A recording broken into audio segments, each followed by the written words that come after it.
7, 6, 5, 4, 3, 2, 1. Alright, fuck it, I'm going in. Hold up for a minute. I said, hold up for a minute. I said, hold up for a minute. We can roll blunts on the shitter. What's up, guys? This is part 2 of troubleshooting why our fuel pump will not prime on a CBR600RR. Mine is a 2006. In part 1, we tested the 30 amp fuse, we tested the 10 amp sub fuse, we tested the fuel pump and the actual connector on the harness of the fuel pump. We are not getting power there. We also tested the start-stop switch, and it does work. So now in this video we are going to test, well, I'm going to show you how to test each of these relays properly. You could swap them out with ones you know that work, but that's not actually testing to see if the relay works. That's just, you know, skipping a possible problem. Alright, so I decided to come inside because it's minus 20 right now, a little cold. So we're going to test these relays. Now I could hook them up to the start-stop switch because I know it works, and when I turn it on and off I can hear it click. But I'm going to show you how to properly test the relays. Now I brought all 3 relays in for my fan, my fuel, and my engine stop. All 3 that were hanging there, they're all exactly the same. They're all 12 volt, 20 amp relays, exactly the same. Nothing is different about them. So hook the negative and positive side. So hook the negative up to the negative terminal on the battery and the positive up to the positive terminal of the battery. And then when those are hooked up to the battery, you're going to take your multimeter, you're going to set it to read ohms, and you're going to do a continuity test. And on the other 2 prongs, you're going to hook up the positive and negative and see if there's any continuity.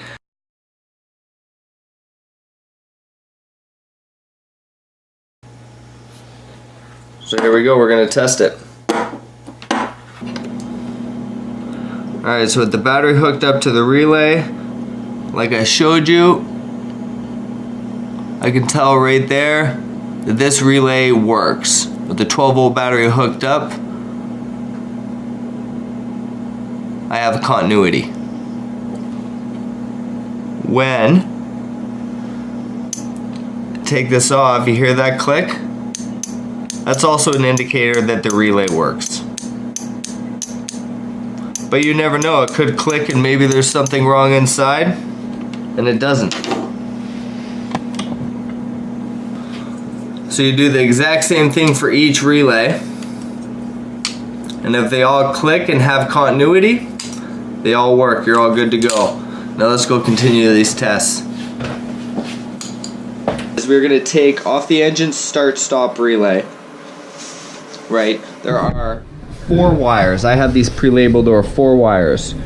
So if you're looking at it with this clip piece on the front, because like most people say, they'll be like, oh hey, the start-stop relay is on the left, the fan's in the middle, but people move these around, so that may not be accurate. The actual wires on the fuel relay are brown with a black stripe, black with a white stripe, brown, a solid brown, and another black with a white stripe. On the engine stop, which is what we're going to testing, is a larger red wire with a white stripe, a black wire with a white stripe behind it, and on the right hand side here is a smaller red wire with a white stripe and a solid black wire behind it.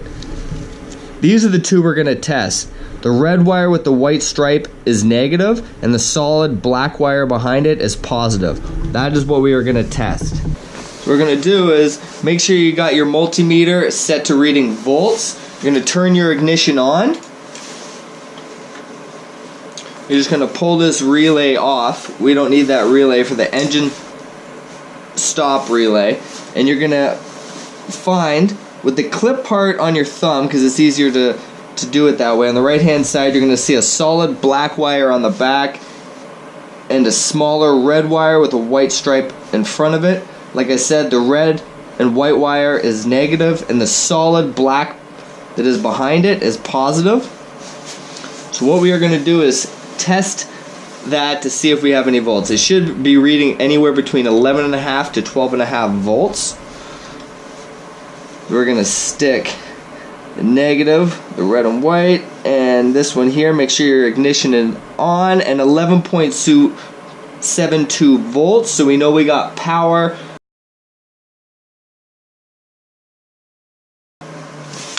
So that is good news. So if we didn't have power to this, we would go directly to the bank angle sensor and test that. We are going to test that in the next video.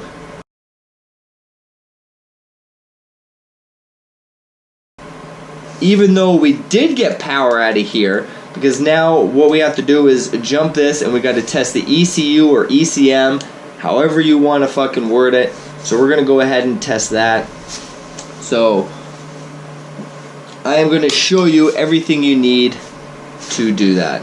So let's get to it. So now for this, you're going to take, on the other side is that larger red wire with the white stripe, the opposite one that you tested last time. There is a size difference in wires, you can tell.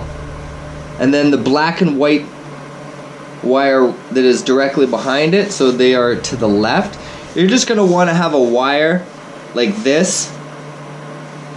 That way you can jump the two. Now what you're going to do is you're going to stick one wire just like that. Here, I'm going to fatten these up a bit so they stick in there a bit better.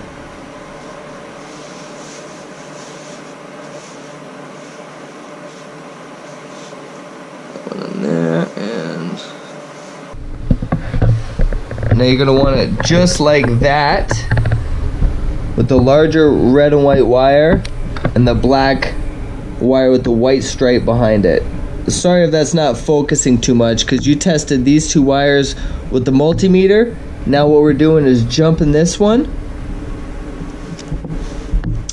because we have to see if we have power on pin 16 on the gray plug.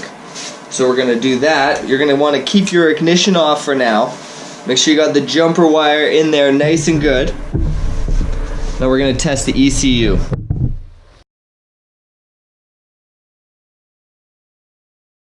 So we're going to come over and take a look at your ECU here, and it's going to have a black cover over it with 2 screws. Take those 2 screws out and this cover comes straight off. You can see I've left the screws in.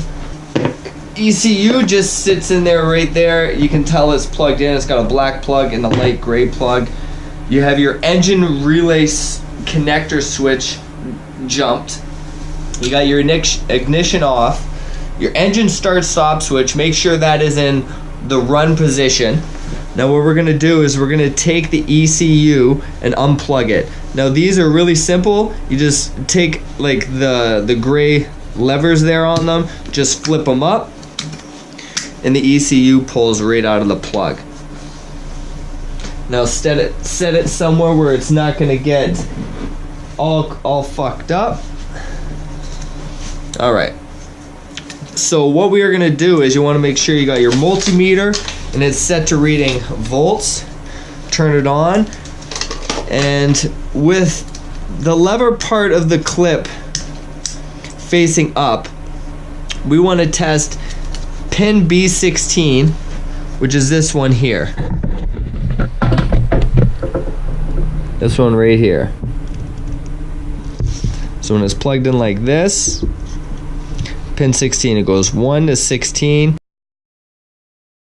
So this is pin 16. This is the one we want to test to see if it has power. So now we're going to turn our ignition on.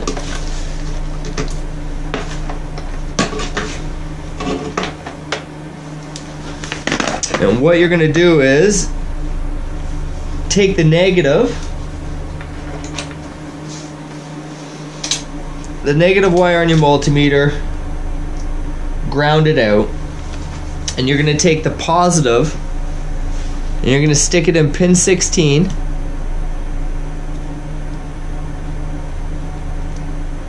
and I have no volts. So because I have no volts at pin 16 with my engine stop relay connector, not the actual relay, the connector jumped, I have no power at pin 16 of my gray plug. That means I have an open wire. So I'm going to test this one more time just to be safe. Want to make sure you got the negative side of your multimeter ground.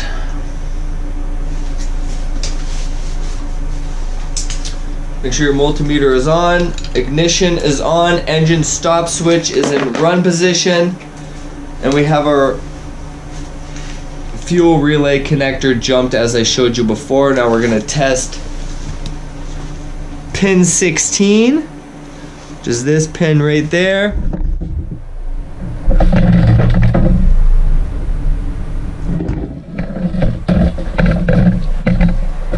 B16. And I should have power, and I have no power in that pin. So that means somewhere between the battery and the ECU, I have an open wire in the black and white wire or the red and white, leading from the battery to my ECU. So I have a broken wire somewhere on those two wires. So now that we know that my problem is a break in one of the two wires that we jumped, which is the larger red and white wire. It is larger than this red and white, and the black and white, which is located just behind it, which are the wires we jumped. One of these two wires have a break in it. So I will make a video once we're done all the basic troubleshooting, because this problem may not be your problem. So we're going to continue on. We tested the power at the ECU or ECM, and we didn't get power, so we're gonna go with the scenario, and let's say we did have power at that pin.